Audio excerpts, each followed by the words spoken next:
You could spend an hour at the gym every morning and still struggle with blood sugar spikes. Yet a simple 10-minute stroll immediately after dinner can do more for your metabolic health than almost any other daily habit. Most people think exercise is about burning calories while they're moving, but the real secret to body composition isn't the workout itself. It's what your muscles do with glucose when you're done eating. We're breaking down the mechanics of the post-meal glucose spike and why that short walk acts like a biological reset button. By the end, you'll have a simple, time-tested protocol to stop your body from storing fat after every single meal. But you need to stay until the end, because I'm going to show you the one common mistake people make with their walk that actually kills the fat-burning benefits entirely. Welcome to 30-Day Health, and if you're new here, make sure you're subscribed, because what you're about to hear is going to change how you look at your dinner plate forever. Why does the timing of your movement change your body's chemistry so drastically? We're looking at the postprandial spike, the metabolic crash that happens after every meal, and why walking acts as a biological reset button that forces your body to prioritize fat oxidation over fat storage. Think about what happens right after you finish a meal. Your blood sugar starts to climb. This is the glucose roller coaster. As your blood sugar rises, your pancreas releases insulin. Insulin is the storage hormone. It's the body's way of saying, "Hey, we've got a massive influx of energy. Let's tuck this away for later." When insulin is high, your body is in total storage mode. It effectively shuts down fat burning, because why would you burn your reserves when there's a fresh pile of fuel sitting in your bloodstream? Now, consider the sedentary trap. Most of us eat dinner and then head straight to the couch to watch TV. This is the worst-case scenario. You've just dumped a load of glucose into your system, your insulin is surging, and because you aren't moving, your body has no choice but to store that energy as fat. You're essentially training your body to be a fat storage machine. But wait, the craziest part is still ahead. The way your muscles can actually override this entire process. Let's look at the muscle glucose sink. Your muscles are like giant glucose-hungry engines. Think of them as a sponge. When you're sitting still, that sponge is dry and tight. But when you start moving, you open the pores of the sponge. You force your muscles to soak up that sugar before it hits your bloodstream and forces a massive insulin spike. What's mind-blowing is that your muscles don't just use sugar for fuel. They actually pull it from the blood without needing as much insulin. You're bypassing the storage signal entirely. If you've ever felt that heavy food coma afternoon crash, hit that like button. It's actually a sign your body is struggling to manage that blood sugar spike. See, when you move, you create an insulin dampening effect. Research shows that walking for just 10 minutes after a meal can reduce your post-meal glucose spikes by up to 40%. That is a massive difference. You're effectively taking the sharp peak off the graph and turning it into a gentle, manageable hill. If you don't do this, that spike forces your body to produce way more insulin than it needs, and that insulin sticks around, preventing you from accessing your own stored fat. It isn't just about the sugar, though. Wait until you hear what this does to your liver's fat storage signals. When you walk, you shift your body from storage mode to use mode. Think of it like a hybrid car switching from battery to gas.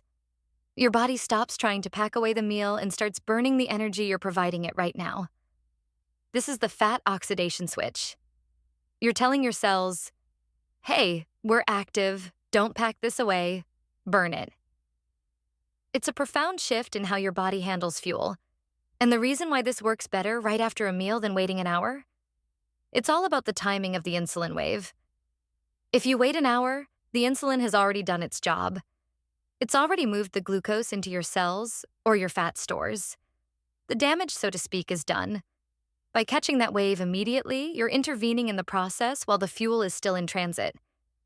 It's the difference between catching a ball and trying to pick it up once it's already rolled under the couch.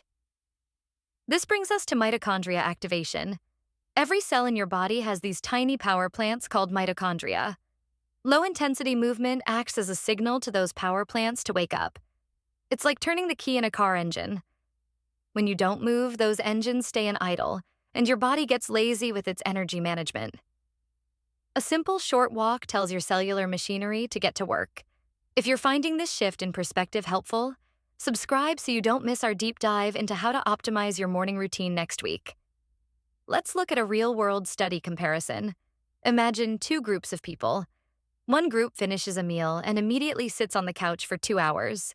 The other group finishes that same meal and goes for a 10-minute stroll. Using continuous glucose monitors, or CGMs, the difference is night and day. The sitters show a sharp, jagged spike that goes way up into the red zone. The walkers? Their line stays smooth. It barely moves. That's the power of 10 minutes. Think about the busy executive who has no time for a gym. They're running between meetings, eating at their desk, and feeling exhausted by 3 p.m. They think they need an hour of cardio to stay fit, but they can't find the time. If that person just takes a 10-minute walk after lunch, they stop that mid-afternoon crash. They keep their energy stable. Over 90 days, that simple, invisible change leads to a measurable drop in waist circumference. It's not magic. It's just biology. We aren't talking about running a marathon. In fact, if you go too hard, you actually flip the wrong switch. I'll show you the exact heart rate zone you need to stay in for this to work. Go too fast, and you trigger a stress response that can actually increase your blood sugar. You want to stay in that low-intensity zone where you can still hold a conversation. That's the sweet spot for fat oxidation. Here's where it gets crazy. Most people think exercise is about how many calories they burn on their fitness tracker. If the tracker says you only burned 30 calories during your 10-minute walk, you might think it's a waste of time. But that's the wrong way to look at it. You aren't walking to burn the 30 calories. You're walking to control the hormonal environment of your body for the next 4 hours. You're preventing the massive insulin dump that would have made your body store 300 calories as fat instead. That's a tenfold return on your investment. When you walk after a meal, you're creating an environment where your body says, I don't need to store this for an emergency. You're lowering the baseline level of insulin in your system. Over time, this improves your insulin sensitivity. That means your body gets better and better at managing sugar, which is the cornerstone of long-term metabolic health. Think about how we've lived for most of human history. We didn't eat and then sit in a chair for hours. We ate and we continued to move. We gathered, we walked, we worked. Our biology evolved to expect movement after food. By forcing ourselves to sit, we are fighting against millions of years of evolutionary design. We're essentially trying to override our own operating systems. If you're wondering if this is just hype, just look at the data on postprandial glucose. The research is consistent across dozens of studies. Whether you're diabetic, pre-diabetic, or metabolically healthy, the result is the same. The spike is dampened. The insulin response is blunted. The metabolic load is reduced. It's one of the most reliable interventions in health science, yet almost nobody does it because it isn't sold as a workout. People want a complex, sweat-drenched program to fix their health, but biology often rewards the simple, consistent actions more than the intense, one-off efforts. Now, hold on. This next part changes everything. You might be tempted to think that walking before the meal is just as good. It isn't. While moving at any time is great for you, the post-meal walk is specifically targeted at the glucose spike that happens because you ate. If you walk before you eat, you're burning fuel that's already in your system. That's fine, but it doesn't prepare your body for the incoming wave of glucose from your meal. You need to catch the wave as it hits. The timing is the key.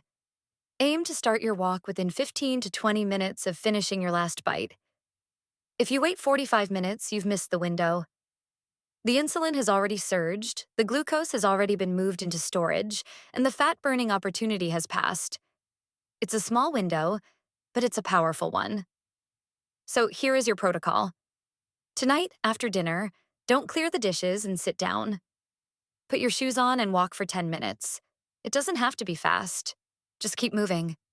You can walk around the block, pace in your living room, or walk to the end of the street and back. The goal is consistent, low-intensity movement. If you do this for just 1 week, you will notice a massive difference in your energy levels.